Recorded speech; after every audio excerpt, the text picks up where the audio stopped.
Olá, essa é mais uma edição do programa Astropapo. Hoje nós temos a honra de estar com a presença do David EICHER, né, editor-chefe da revista Astronomy.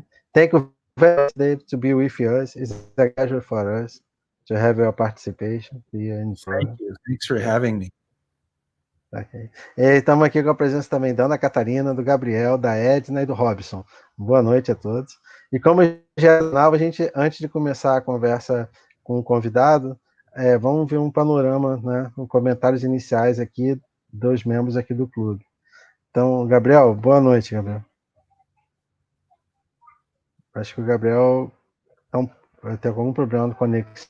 Então, Robson, você pode falar um pouquinho sobre a situação, você e a Edna? Sim. Olá, boa noite a todos. Sejam todos bem-vindos a mais um programa da Astropapo. A respeito do coronavírus na nossa cidade, nós estamos ainda na fase amarela, na fase 3, com algumas restrições, mas há indícios ainda que talvez a gente volte ao lockdown até o final do mês, através do alto registro de incidentes, de registro de infectados. Só no dia de hoje foram mais de 150 casos confirmados. Foi um recorde em 24 horas. Então, a gente espera que logo a gente consiga vencer essa barreira. Boa noite, Edna. Você pode passar um parâmetro da sua visão a respeito do coronavírus? Boa noite a todos. Posso sim. Essas informações, os dados estatísticos, né, vocês trouxeram aí com muita propriedade. A única coisa que eu tenho, assim, para reforçar mais ainda é a nossa atenção, nosso cuidado, nosso zelo, porque nós ainda estamos em pandemia, né, em fase de pandemia, e muitas pessoas estão dispersas, distraídas, isso não é bom, e nós temos que reforçar, tomar todo cuidado para que coisas maiores, né, e piores não aconteçam. Então, esse é o nosso papel, nós temos que fazê-lo com muita categoria. É isso aí. E é uma alegria, né, estar participando aqui, e muito bom o nosso convidado. Com certeza nós vamos aprender bastante coisa, como sempre temos aprendido todos os dias. Boa noite, Ana Catarina. Sim. Boa noite, professor. Então, realmente aqui no Canadá, acho que pode ficar como exemplo para a gente trazer para o Brasil, porque eu estava vendo hoje como que o número de dados de casos ativos aqui na província do Quebec caiu muito rapidamente. Depois da queda brusca, teve um crescimento muito baixo, mas ainda mantém estável, não tem sinal de que haja tão cedo uma segunda onda como houve no passado. E ainda assim, mesmo com os casos baixíssimos, mesmo com a preocupação de antes ainda se mantém.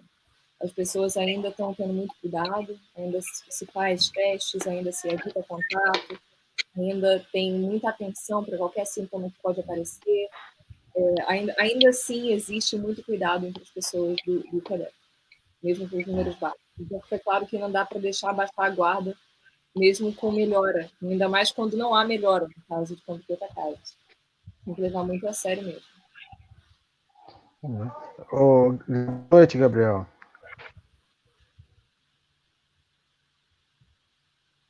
Gabriel? Eu acho que ele está com algum problema lá com conexão no som. Então, eu acho que a gente já pode começar o programa, né? Thank you very much to be with us. Né? Now I will be talking Portuguese and Ana Catarina will make the translation, ok? Thank you very much to be with us.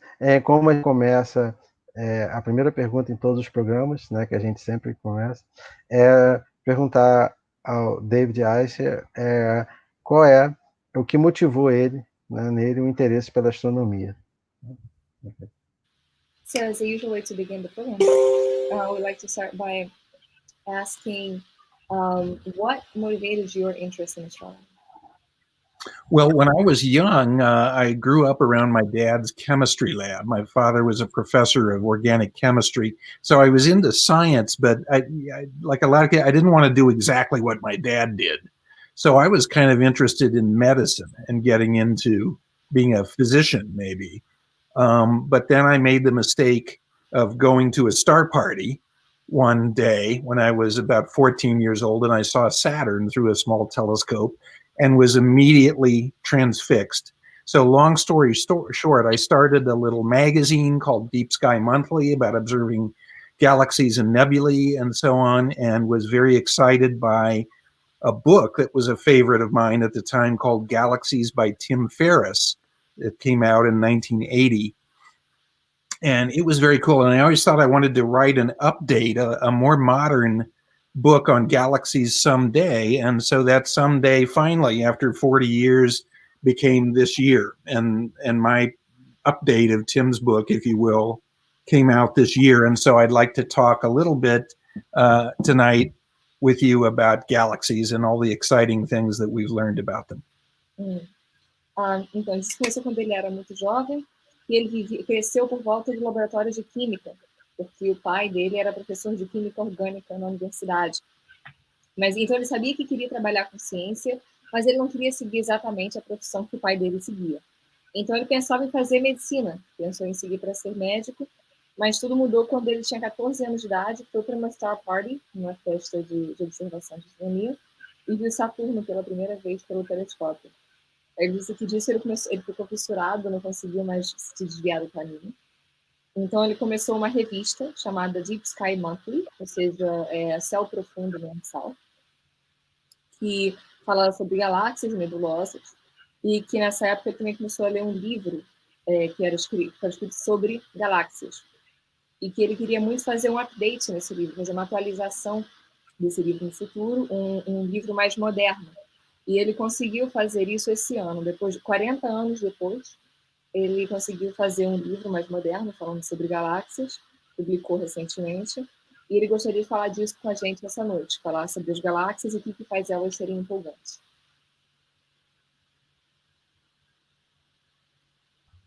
Great.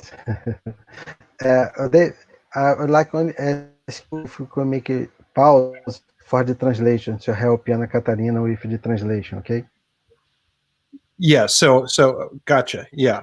So I will, Okay. I'll say a sentence and halt. Okay. Right. Okay. And shall I start sharing the screen now? Yes. Okay. Yes. Okay. Very good. We are going to leave the screen. You'll be only you now and Ana Catarina, okay? Yes. Thank you very much. Okay. Here we go. And can you see the slides okay? Perfect. Beautiful. Excellent. Okay, in that case, I will take it away and I'll slow down. One of the exciting things, as you guys know, we're in a golden age of astronomy, of research these days. And just in the last 10 to 15 years, we've learned an enormous amount about galaxies. Então, uma coisa interessante para começar é que, para ter a consciência, que nós estamos numa época dourada da astronomia e da pesquisa em astronomia. E ao longo dos últimos 10 a 15 anos, nós tivemos uma descoberta enorme de conhecimento novo em galáxias. It was October 4th, 1923, when a young astronomer, Edwin Hubble, upset the astronomy world with this glass plate. Foi dia 4 de outubro de 1923, quando jovem astrônomo, Edwin Hubble, empolgou o mundo inteiro com uma imagem nessa placa de vidro. At that time, he was in Los Angeles, and he was a young, brash astronomer, and he went up one night to work at his favorite telescope, the 100-inch Hooker telescope. Então, ele morava em Los Angeles, naquela época ele era astrônomo muito jovem, muito verde ainda. E ele foi uma noite, ele decidiu para usar o seu telescópio preferido, que era o telescópio de 100 polegadas Hooker telescope. He took an exposure of his favorite spiral nebula, as it was known at the time, the Andromeda Nebula, and he discovered a strange star in the nebula, which he thought was a nova. Então ele tirou uma imagem de uma exposição da sua favorita nebulosa em espiral, que na época se imaginava ser uma nebulosa, que é a Andrômeda, e viu que ele acreditava que parecia ser uma estrela dentro dessa nebulosa, e ele pensava que era uma nova.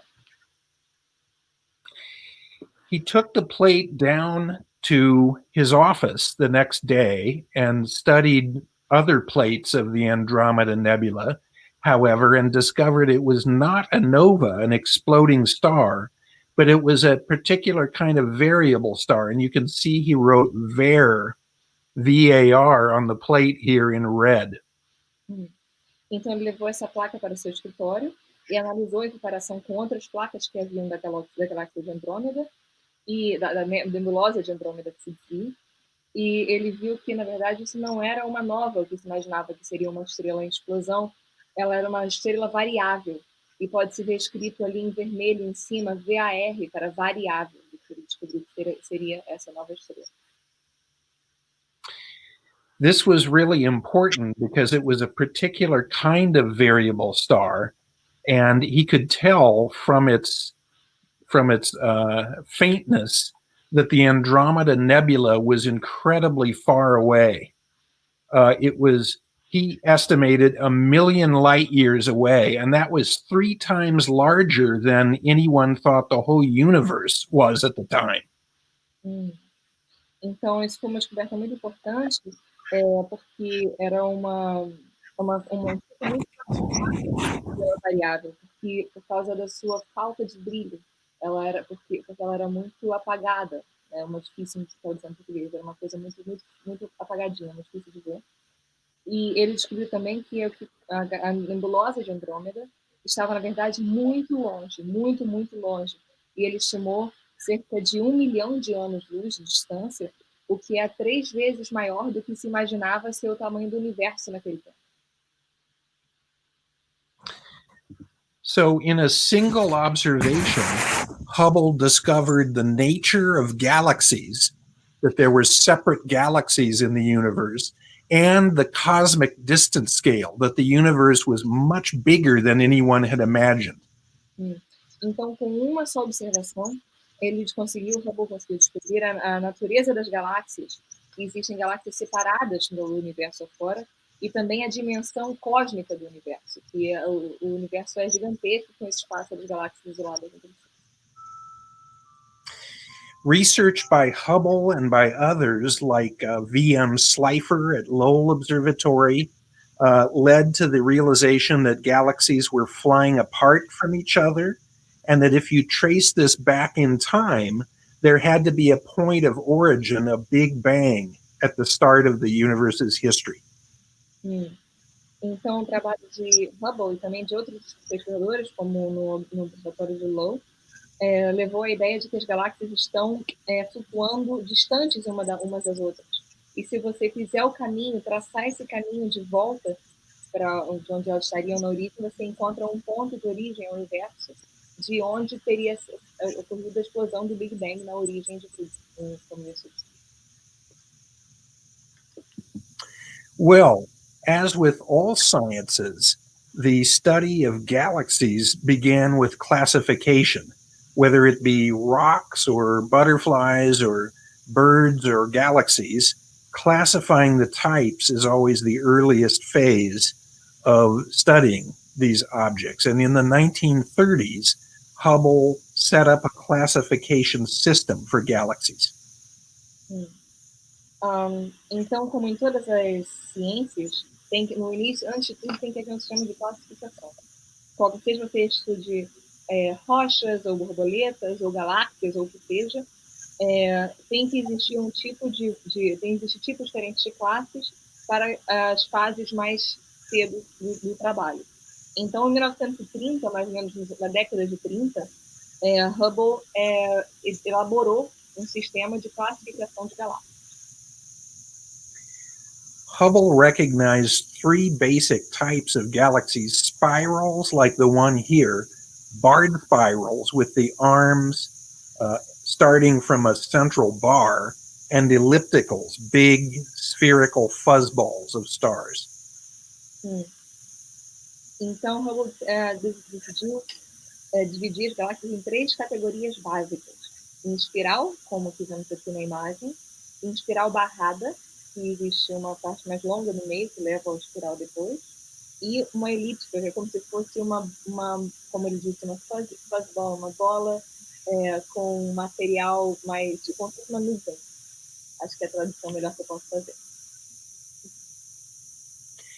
By the late 1950s and early 1960s, another astronomer, Gerard de Vaucouleurs, extended the classification of galaxies into many more types. Então, do meio dos anos 1950 até o final dos anos 1960, um outro astrônomo, Gerald, can you repeat his last name? Sorry, Gerald? De Vaucouleurs? De Vaucouleurs. Yeah. Yeah. Gerald de Vaucouleurs expandiu esse modelo de classificação para incluir novos tipos de galáxias. So, by the mid-20th century, astronomers realized that galaxies are the basic building blocks of matter in the universe: stars, gas, and dust. Matter and dust. Então, até a metade do século XX, os astrônomos descobriram que as galáxias eram os tijolos, que a base que constrói o universo, os elementos que constituem o universo. É o meu microfone? Sorry, there's a noise around here. I don't know what that is. I'm sorry, just a second. Oh, yeah, it is my microphone. Is it fixed? Resolviu? Marcelo? Pessoal? Okay. Okay. Sorry, just making sure that my microphone wasn't. Oh, yeah. Noise. Sorry. Zoom issues. Okay. So yes, just make sure to understand. They said in the mid 20th century, astronomers found out that galaxies were the building blocks of the universe and the constituting of stars and the matter and dust. Yes. Is that correct? Yes. Okay, thank you. Just making sure that I got everything right. Sure. Ele disse que até a metade do século XX, os astrônomos descobriram que as galáxias eram sim as partes fundadoras, elementos que formam o universo, e que elas faziam, dentro delas havia a formação de estrelas, de matéria e de poeira. For years, astronomers estimated the number of galaxies at about 100 billion in the universe. Por muitos anos, os astrônomos estimavam que existia cerca de 100 bilhões de galáxias no universo. There are many more than that if we look back in the early part of the universe, because we see back in time, and many of the tiny galaxies in the early universe combined, merging into fewer galaxies over time. Mas existia muito mais do que isso no início do universo, porque se nós olharmos pelo passado, é possível perceber que existiam várias galáxias menores que ao longo do tempo se combinaram, se misturaram e formaram galáxias maiores. So where do we start with understanding galaxies? With our own galaxy, the Milky Way. Então, quando começamos a compreender, a estudar galáxias, com a nossa própria galáxia, a Via Láctea. On any dark night well away from a city, you can see the Milky Way, of course, as a luminous band of light across the sky. Em qualquer noite, estando numa distância suficiente longa de uma cidade, mais do lado, você pode ver a Via Láctea como uma faixa mais luminosa no céu noturno. This is our galaxy as viewed from within, of course, the unresolved light of about 400 billion stars. E essa é a nossa galáxia como vista de dentro, claro, com a luz de 400 bilhões de estrelas. The Milky Way is a barred spiral. We only know this fact for about the last 12 to 15 years. We thought it was an ordinary spiral for many decades, but it's actually a barred spiral. A Via Láctea é uma galáxia de espiral barrada, o que é um fato conhecido ao longo dos últimos 12 a 15 anos, Antes disso, esperava-se por décadas, imaginava-se que ela era uma galáxia espiral ordinária, comum. Our sun and solar system lie about 26,000 light years out from the center of our galaxy along the edge of a small spiral arm, the Orion arm. O nosso Sol e o nosso sistema solar estão a mais ou menos 26 mil anos-luz de distância do centro da galáxia, mais ou menos a parte mais exterior de um pequeno braço chamado braço de Orion.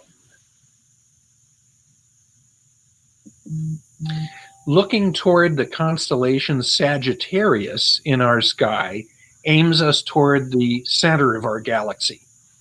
Se nós olharmos em direção da constelação de Sagitário no nosso céu, nós podemos ver em direção ao centro da galáxia. It's a very good thing that we live out in the peaceful suburbs. É uma coisa muito boa que nós vivemos na parte dos subúrbios mais pacíficos. Our galaxy contains a central supermassive black hole with the mass of about 4.3 million suns. A nossa galáxia contém em seu centro buraco negro supermassivo com a massa de aproximadamente 4,3 milhões de sóis. And the center of our galaxy is shrouded by an enormous amount of dust in that direction. When we look towards Sagittarius, we see only about 1/4 of the way toward the center of the Milky Way. E o centro da galáxia está envolvido por uma nuvem enorme de poeira e matéria. Então, se nós olhamos em direção ao centro da galáxia, em Sagitário, nós podemos ver aproximadamente 1/4 da direção em direção ao centro. Like people, galaxies hang out in groups, some containing more than others. Como as pessoas, as galáxias também se reúnem em grupos, com alguns deles contendo mais elementos do que outros. Our group of galaxies is called the local group of galaxies named by Hubble and contains at least 55 galaxies. O nosso grupo de galáxias se chama o grupo local, nomeado pelo Hubble, e contém pelo menos 55 galáxias. The primary members of our local group are the Andromeda Galaxy, seen here, our Milky Way, and the Triangulum Galaxy, M33. Os elementos principais desse grupo, os maiores elementos desse grupo, são a galáxia de Andrômeda, vista aqui, a nossa galáxia, a Via Láctea, e a galáxia Triângulo, que é o M33, chamado de M33. The three large spirals in our local group contain many, many dwarf galaxies orbiting them. And you can see 2 of those dwarf galaxies orbiting the Andromeda Galaxy in this picture. As 3 grandes galáxias espirais que compõem o nosso grupo local têm várias galáxias anãs que as orbitam. E nessa imagem podemos ver 2 galáxias anãs que orbitam a galáxia nossa vizinha, a galáxia de Andrômeda. The Triangulum Galaxy is a relatively faint object. It lies about 3 million light years away, a little farther than Andromeda, which means that light that we see from it, of course, took 3 million years to get to us. A galáxia, outra nossa galáxia vizinha, essa galáxia de Triângulo, está a aproximadamente 3 milhões de anos-luz de distância, então só um pouquinho mais distante do que Andrômeda. Então, isso, claro, quer dizer que a luz que vemos dessa galáxia levou 3 milhões de anos para chegar até nós. You can see numerous pink areas in this image of M33. Those are giant regions of star formation where new clusters of stars are being born. Você pode ver várias regiões cor-de-rosa, né, na galáxia, na M33. As galáxias são aglomerados de estrelas de formação de estrela, onde novas estrelas nascem.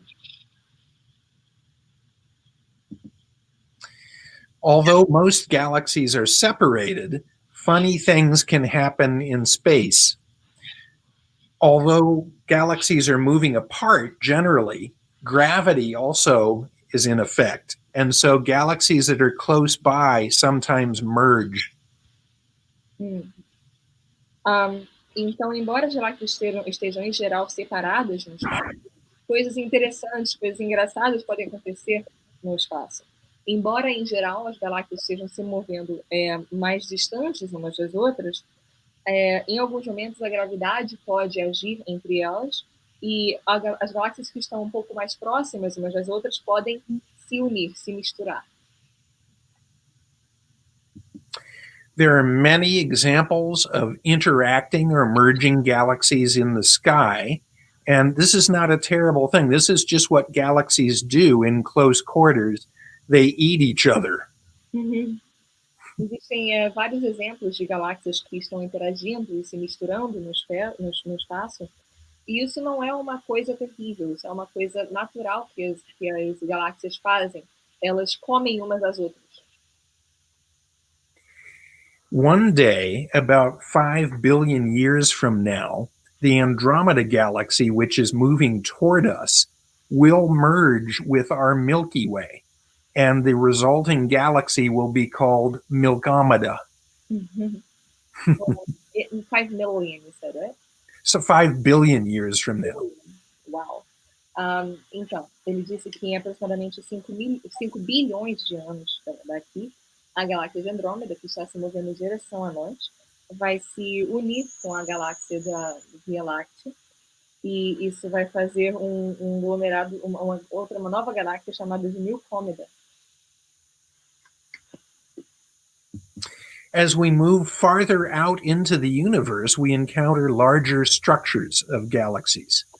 The nearest large cluster of galaxies is the Virgo cluster. E se nós movemos mais distante, em direção à borda do universo, em direção mais em distância, nós vemos novas estruturas, novas aglomerações de galáxias. Essa é a aglomeração uma das aglomerações mais próximas de Virgem. The Virgo cluster contains about 1,300 galaxies linked together, and it's about 55 million light years away. O aglomerado de Virgem tem cerca de 1.300 galáxias, todas aproximadas, todas conectadas, e está a aproximadamente 55 milhões de anos de distância. Dozens of Virgo cluster galaxies are visible in a small telescope, even taken far away from city lights. Dezenas de galáxias no aglomerado de Virgem podem ser vistas com um telescópio pequeno, se for uma região distante das luzes da cidade. The Virgo cluster contains all types of galaxies, including one of the largest nearby galaxies, the giant elliptical M87.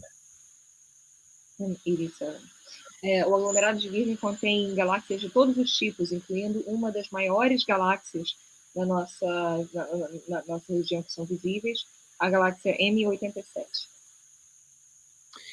I don't know if you can see this, forgive me for a moment, but very close into the center, there's a little jet of light going up to the right.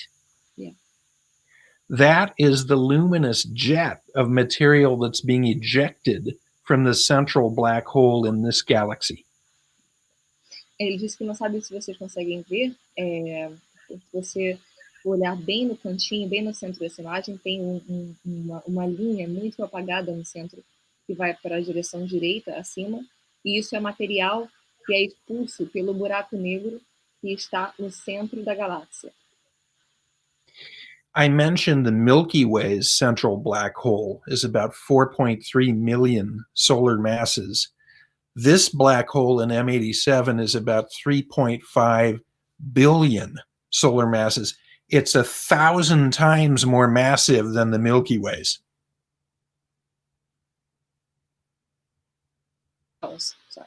Então, ele mencionou que o buraco negro no centro da Via Láctea tem 4,3 milhões de vezes a massa do Sol, mas esse buraco negro, no centro da M87, tem 3,5 bilhões de vezes a massa do Sol. Então, ele é cerca de 1000 vezes maior do que o buraco negro no centro da nossa galáxia.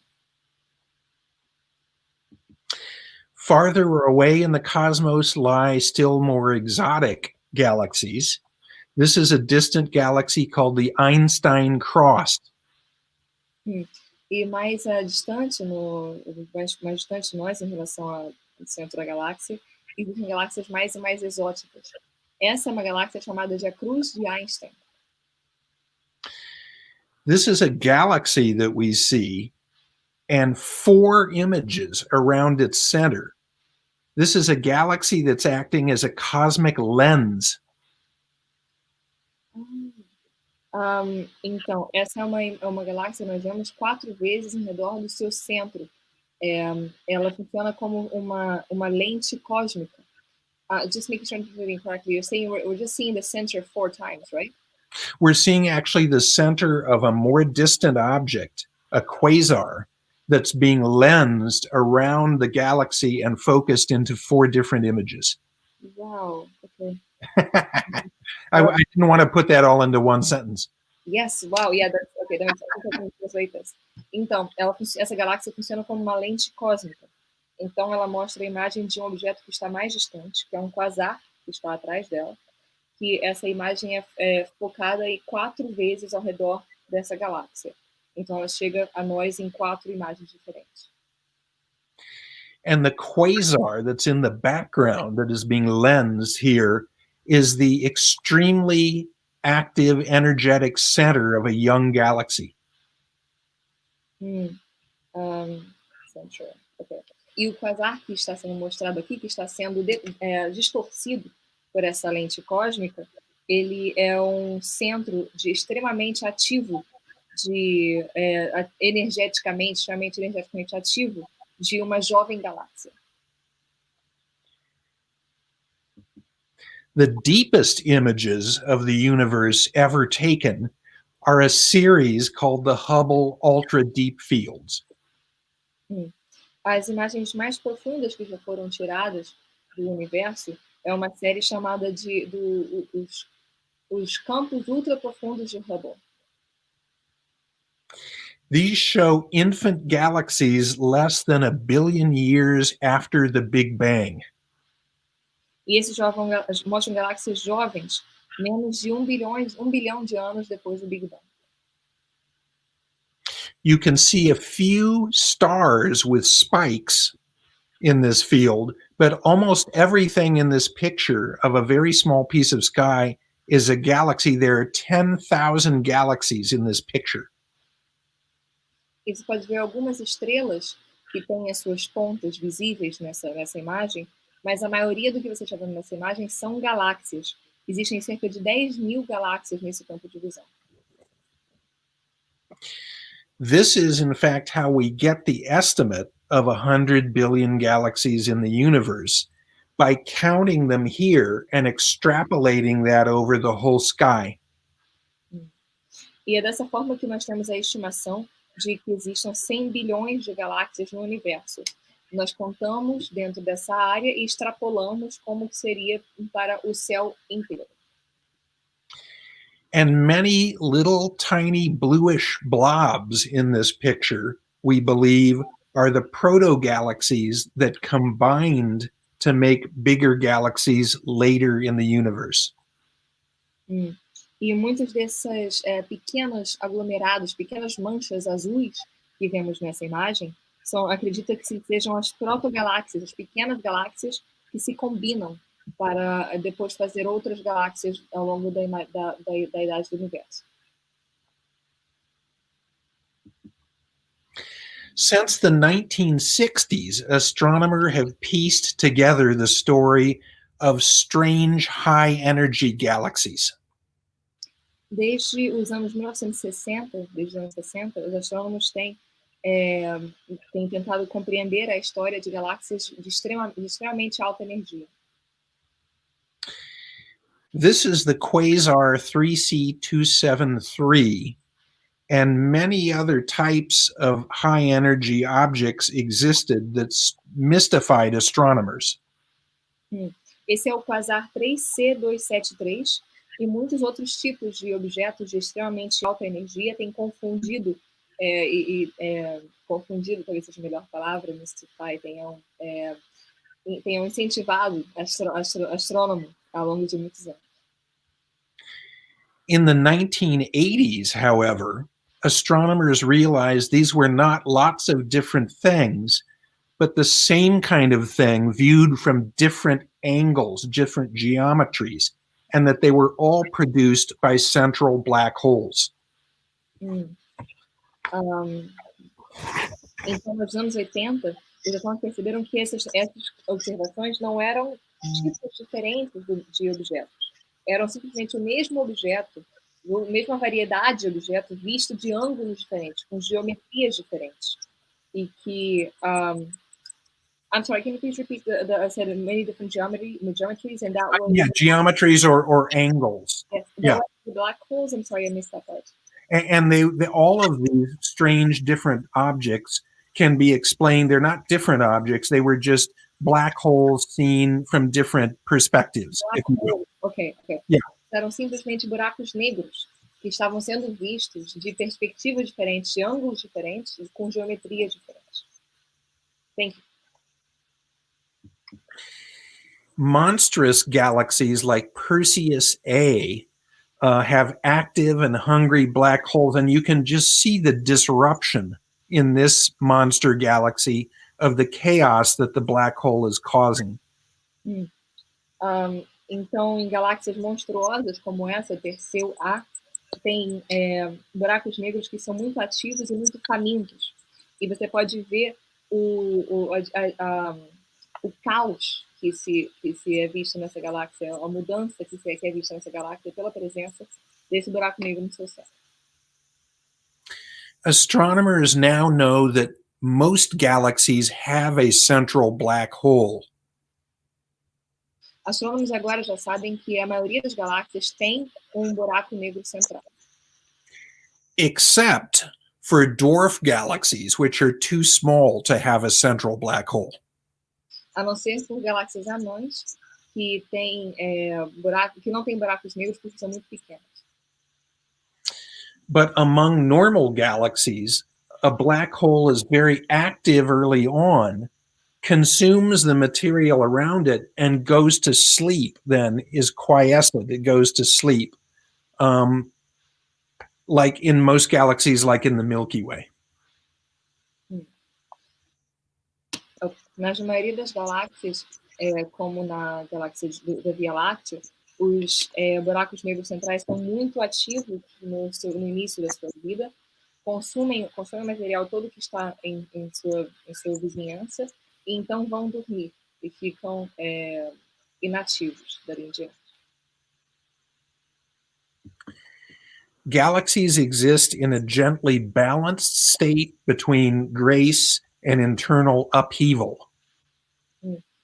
As galáxias existem em estado permanente de equilíbrio entre graça e uma confusão constante, instabilidade constante. As they move around, material can fall back into those sleeping black holes and reawaken them. E conforme elas se movem, o material pode cair para dentro da região desses buracos negros adormecidos e pode acordá-los novamente.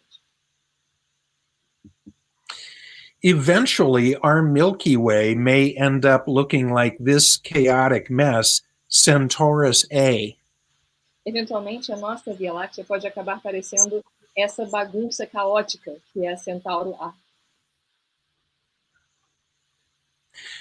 For decades, astronomers didn't understand how elliptical galaxies formed, these big balls of stars. Por décadas, os astrônomos não compreendiam como que as galáxias elípticas poderiam se formar, essas grandes bolas de estrelas. But it's now believed that elliptical galaxies form from the collisions of galaxies, and this is what will happen to the Milky Way and Andromeda. Mas hoje se acredita que as galáxias elípticas se formam dentro de colisões de galáxias. Então, é isso que pode acontecer depois da colisão da galáxia de Andrômeda com a Via Láctea. Many of you have heard of the concept cosmic inflation. Muitos de vocês já devem ter ouvido falar do conceito de inflação cósmica. That is the period right after the Big Bang where the universe hyperinflated. E isso é o período imediatamente seguinte ao Big Bang, quando o universo se inflou muito rápido. If inflation is true, that means the visible universe that we see is not the whole universe. Se a inflação, se essa inflação é verdadeira, isso significa que o universo que nós podemos ver não é o universo completo. But let's just work with the visible universe. Very conservatively, 10,000 billion stars exist in the cosmos. 10,000 billion. Ok. 10,000 billion. Wow. Então, essas falando somente do universo que é observável, existe uma estimativa que é conservadora, uma estimativa por baixo, como dizemos em português, é que exista 100 mil bilhões de estrelas no universo. We now see planets around lots of stars near us in our galaxy. E nós agora podemos ver planetas em várias estrelas que estão próximas de nós, na nossa galáxia. Through spectroscopy, we know that the chemistry of the universe is consistent everywhere. Através de espectroscopia, nós podemos saber que a química do nosso universo é constante em todas as partes. So this raises the question, shouldn't life be common in the universe, although thus far we know of just one place where life exists? E isso levanta a questão de que não deveria, então, a vida ser comum ao longo do universo, embora nós só conhecemos vida em uma parte. Galaxies may have zones where life is more likely to exist in some places than in other places.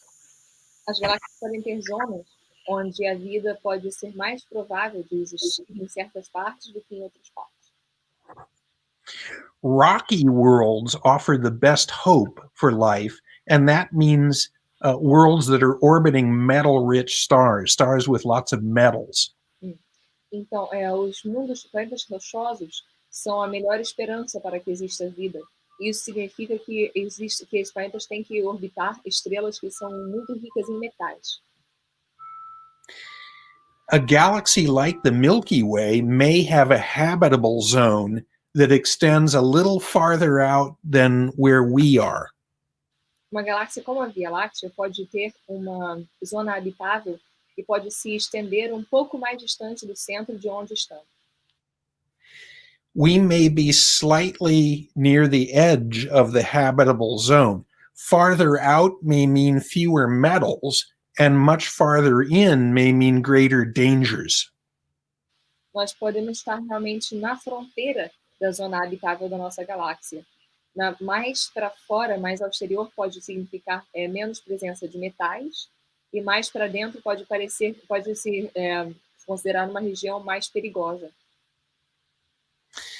But even nearly 100 years after Hubble's discovery, we're still learning an enormous amount about galaxies and how they work. So I thank you for listening to me, and I would be happy to take questions. Então, mesmo 100 anos depois da descoberta do Hubble, nós ainda estamos aprendendo muito sobre galáxias e sobre como elas funcionam. E ele agradece a todos por ouvir e diz que está disponível para receber perguntas. Thank you very much, and I will stop sharing now. That's a lot. You did a professional job trying to convert what I was saying into understandable form. Thank you very much. Okay, great. Thank you very much. It was great. Ana Catarina, se você puder só deixar seu microfone no mudo, só quando você for falar, você tá com um ruidinho de fundo. Bom, então, now I have a time for questions. Okay for you, David? Sure. Ok? Vamos começar aqui com a equipe aqui do clube. Quem gostaria de fazer uma pergunta sobre o que falou agora? Quem gostaria de fazer a pergunta aqui do grupo? Pode falar. Eu gostaria de perguntar, assim como existem níveis de galáxias, que o senhor falasse um pouquinho também sobre os níveis de buracos negros, se é que existem esses níveis. So Edna is wondering, since you've talked about classifications of galaxies, and also that every galaxy has a black hole, if there are different classifications of black holes, and how do they correlate? Yes, there are different kinds of black holes, and black holes are an interesting story because they were conceived of black holes near the end of the 18th century by John Mitchell a long time ago, but we didn't have any evidence of a black hole until 1990. Wow. And I'm sorry, I should give you a one sentence at a time. Então, ele disse que sim, existem classificações diferentes de buracos negros, e que os buracos negros são uma parte muito interessante, porque eles foram, a primeira vez que um deles foi imaginado, foi idealizado, foi no final do século XVIII, e que ele só em 1990 que foi descoberta a evidência da sua existência. So there are three basic types of black holes. There's stellar black holes that are massive stars that die and produce a black hole. There are so-called intermediate black holes. And then there are these supermassive black holes in the centers of galaxies. Those are the three basic types. Just a personal question. Supermassive black holes do not come to be from the death of the star. They're just the stellar black holes, are from the deaths of massive stars. And the other two types are from the formation of galaxies, we believe, although we don't exactly know why or how yet. And that's why the Webb Space Telescope is being launched, one reason. And we don't quite know how intermediate black holes form yet either. So only the lowest mass types of black holes do we clearly understand how they form from the deaths of these massive stars that explode as supernovae. Yep. Então, a gente tem três tipos principais. Deles são os menores, que são os buracos negros estelares, que existem depois da morte de uma estrela como supernova. E essa é a única forma de buraco negro que nós realmente compreendemos bem como eles são formados. Depois existem os buracos negros intermediários e também existem buracos negros supermassivos, que são os que existem no centro das galáxias. Esses se assume que eles se formem através do mesmo processo de formação das galáxias, mas ainda não se compreende muito bem a formação deles, e essa é uma das perguntas que deve ser respondida com o telescópio Webb, que deve colocar em funcionamento em breve. Ok. Quem gostaria de fazer uma pergunta agora? Vai, Ana Catarina, pode. Então, a minha pergunta, na verdade, eu estava me conectando nisso. Eu queria perguntar para ele sobre, com o novo telescópio Webb, o sucessor do Hubble, né? O que ele imagina que podem ser as próximas descobertas, o que é o principal objetivo do telescópio do Webb, como que esse telescópio pode ajudar a responder as perguntas que estão de um campo tão novo, né, que é o estudo das galáxias. So I'm wondering, actually, because it connects to this, actually, about the Webb telescope and the observatory, not how you refer to it properly. And I'm wondering, how do you think that's going to contribute to the new, to such a young field of galaxies? What are the first questions that should be able to answer? What can it bring? What is it going to bring to us? What are your hopes for? The Webb telescope, we hope, will launch next spring, but it's been delayed already a lot. But it's going to do some exciting things if it gets up there. One of them that's the most important from what we're talking about is we don't understand yet how the first stars formed in the universe and what the formation sequence of the first matter was in the cosmos. Did stars form first and then accrete into galaxies and then black holes formed in their centers? Did black holes form first as seeds around which galaxies formed and then stars turned on? Or did galaxies come together as spinning disks that then turned on stars and formed black holes? We don't know how the first matter in the universe formed. And one of the directives of the Webb telescope is to figure that out. Wow. Big questions. Então, uma das perguntas que ele quer responder, que o telescópio Webb deve responder, ele deve ser lançado na próxima primavera, ou seja, por volta de maio, abril, maio do ano que vem. Já foi atrasado muitas vezes, muito tempo, mas espera-se que ele ajude a responder perguntas sobre como aconteceu a formação das primeiras estrelas e a ordem de formação das primeiras matérias do universo. Se as estrelas se formaram primeiro, e então se formaram em galáxias e buracos negros, ou se os buracos negros formaram primeiro e eram como sementes para a formação de galáxias e então se acenderam as estrelas, ou se as galáxias formaram primeiro como discos de matéria e que depois se colidiram e então formaram as estrelas e os buracos negros. Então, esse tipo de pergunta é uma das perguntas que o Observatório Webb deve ajudar a responder.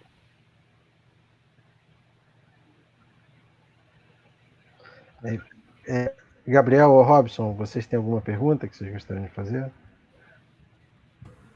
Eu gostaria de perguntar um pouquinho sobre os quasares e a ligação deles com os buracos negros. So Gabriel would like to know more about quasars and how do they connect to black holes? What do they have to do with that? How do quasars connect to black holes? They mystified astronomers. It was Martin Schmidt in 1963 who discovered the first quasar. They were very, very distant objects, but they were very, very loud, emitting energy. So this didn't seem to make sense.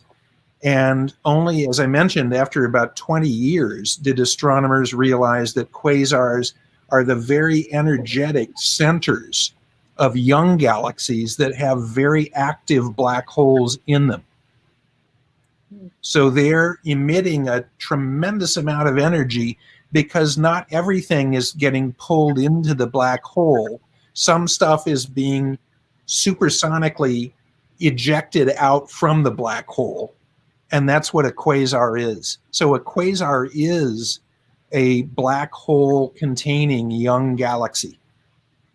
A black hole containing young galaxy. All right. So inside every quasar there is a black hole. That's right. Yep. Is something that is wow. Okay, amazing. Yep. Professor Marcelo, por favor, me mantenha correta aqui, se for possível. Então, I'm asking Marcelo to make sure that I'm translating everything well. The first quasar is discovered in 1953, right? 63. Yep. Okay, thank you. So now I'm ready. Então, ele disse que o primeiro quasar foi descoberto por Schmidt em 1963 e que foi descoberto como um objeto muito distante, mas ao mesmo tempo muito barulhento, muito forte, emitindo muita energia. E isso parecia uma contradição, e isso confundiu astrônomos por muitos anos. Então, depois de 20 anos de estudo, descobriu-se que os quasares são os centros cheios de energia de galáxias muito jovens, então que tem buracos negros dentro deles. Então, por algum motivo, ele disse que o que acontece é que nem toda a matéria que existe nessas galáxias jovens é absorvida pelo buraco negro. Alguma dessa matéria é ejetada de forma supersônica através para fora dessa galáxia.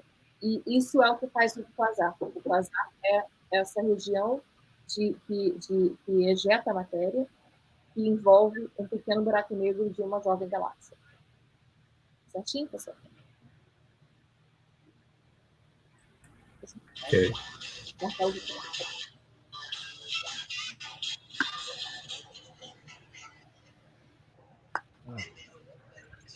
Okay. Robson, você tem alguma pergunta?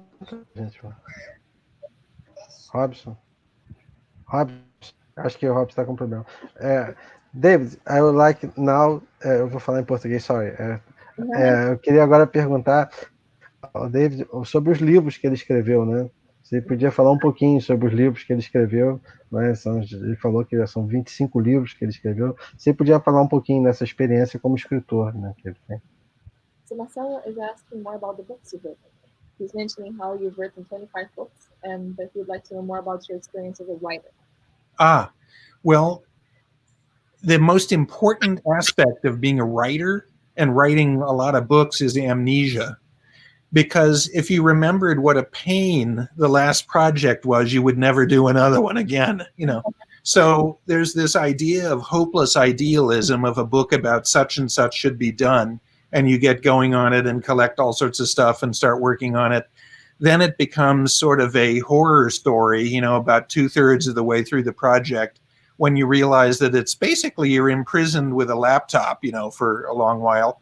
And then you get close to the end of the project and it all resolves and you forget about what a pain it was and can actually go on to the next one.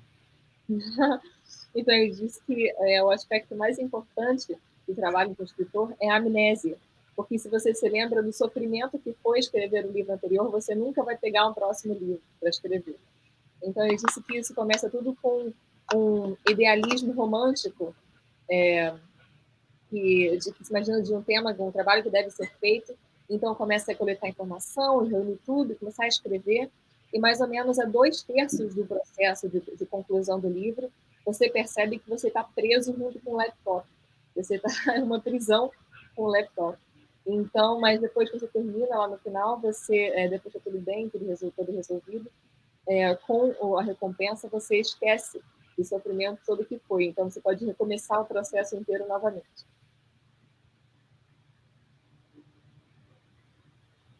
Ok.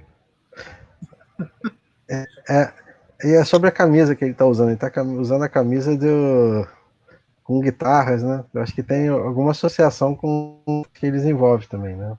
Sim. Marcelo would like to know more, so he would like for you to tell us a little bit more about your shirt and how it relates to what you do. About the shirt. Well, the shirt is actually Brian May's shirt. You can actually get these. You know, Brian May is a PhD astrophysicist, and he also has this day job. He plays guitar in a rock band called Queen, you know, and he's a friend, and you can actually get these shirts from Brian's site. But Brian horrified his family, his parents, by getting about 95% of the way done with a PhD in 1970 in Tenerife, and then abandoned that because this band got going, Queen, and you know, within a few years it all worked out pretty well.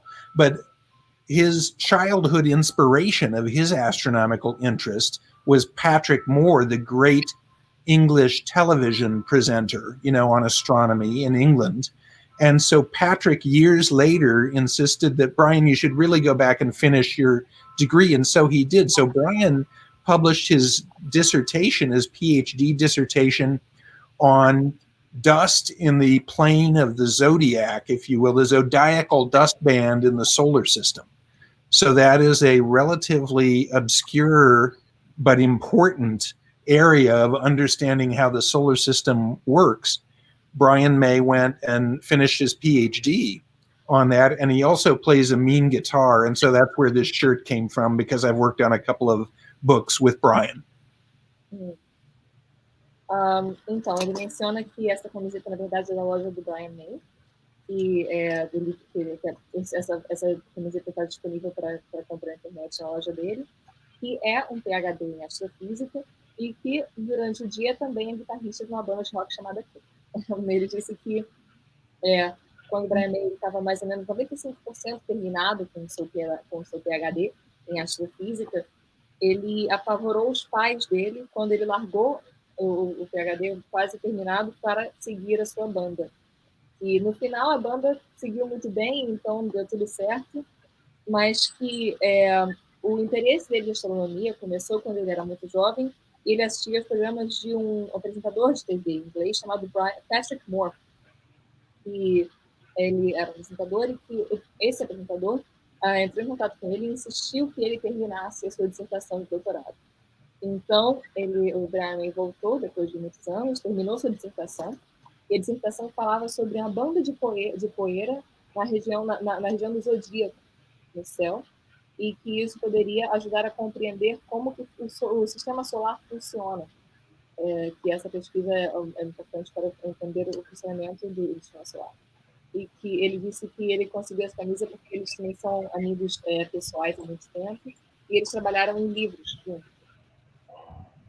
Eu queria só aproveitar para perguntar também a ele sobre... Ele é o editor-chefe da Astronomy, então, por vários anos. Então, ele tem uma perspectiva geral da astronomia, né? Então, com essa experiência dele, quais são os temas que despertam mais interesse do público, né? E quais são que ele acha o futuro da astronomia? Quais são as áreas que são de futuro para a astronomia?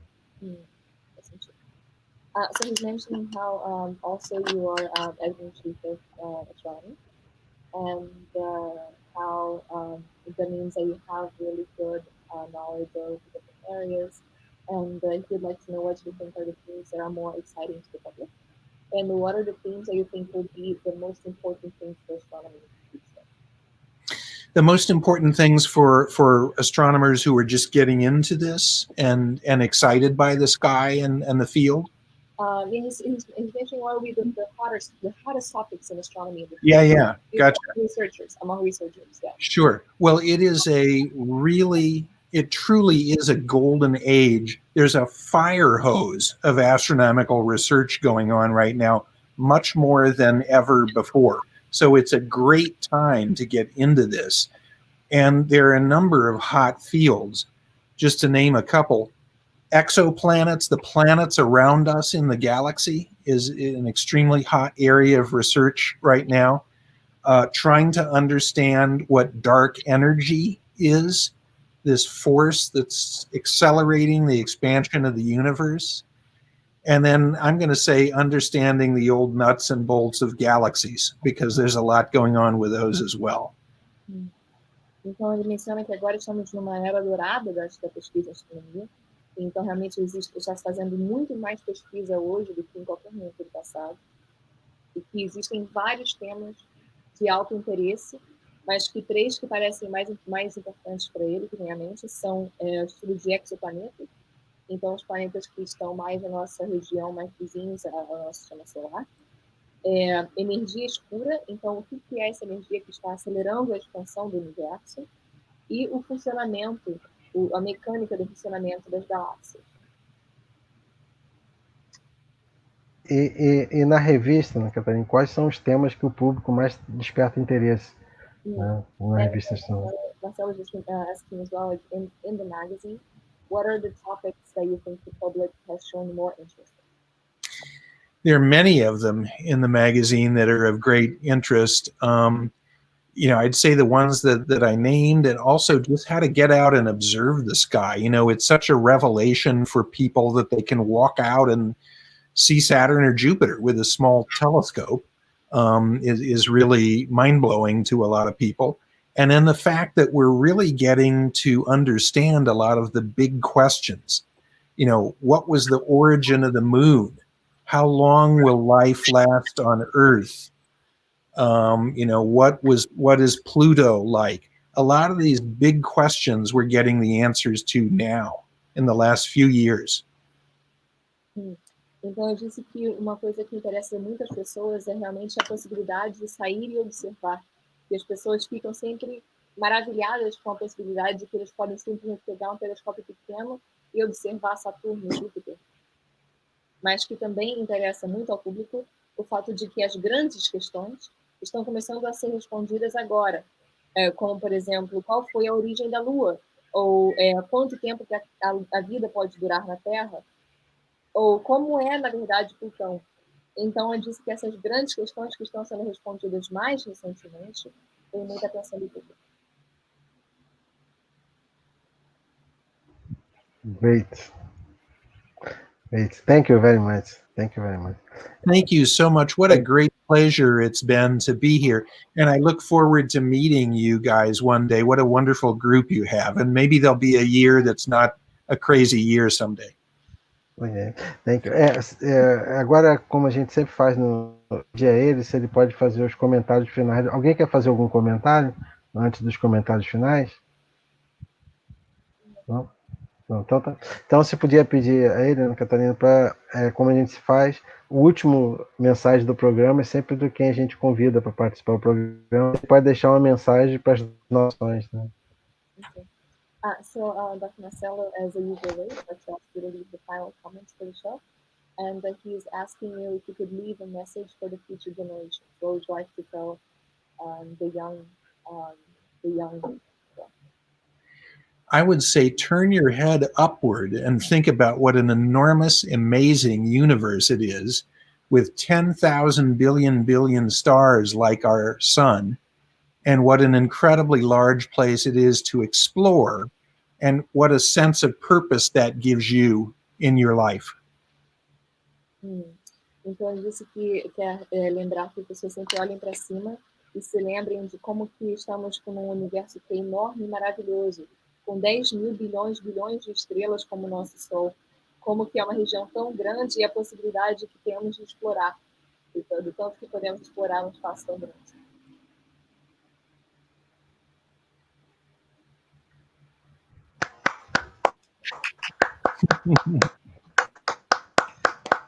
Thank you very much.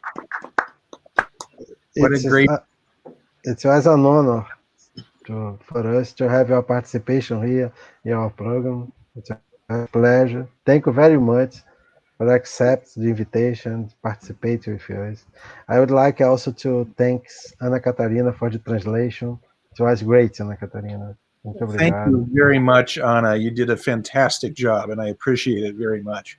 Thank you for the patience with my translating and asking questions. It's been very exciting. It's been a great talk. Thank you. Thank you so much. Thanks everyone for having me, and bless you. And I hope you have a wonderful, wonderful few months to come here. Okay. Thank you very much. Muito obrigado a todos que acompanharam a gente. Obrigado, Edna, Robson, Gabriel, Ana Catarina. David, thank you very much. It was a great pleasure. Thank you. Bye-bye. Bye-bye. Bye-bye.